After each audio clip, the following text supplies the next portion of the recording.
شاعر صار لو شعر شيكتب حار سعودي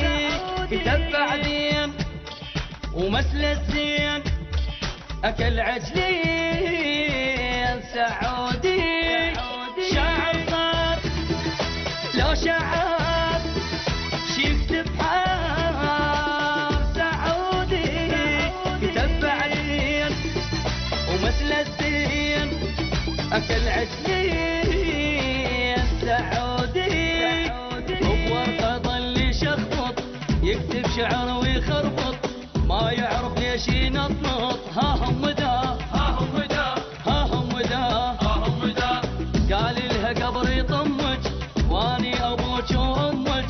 حب يمشي ويدمج ها هم دا ها هم دا ها هم دا ها هم دا لا لا لا هاي السوين لا لا لا مثل الضلين حلو غمت وها هم دا لا لا لا هاي السوين لا لا لا مثل الضلين حلو غمت وها هم دا لا لا لا هاي السوين لا لا لا مثل الضلين حلو غمت وها هم دا لا لا لا هاي السوين لا لا لا مثل الضلين حلو غمت وها هم دا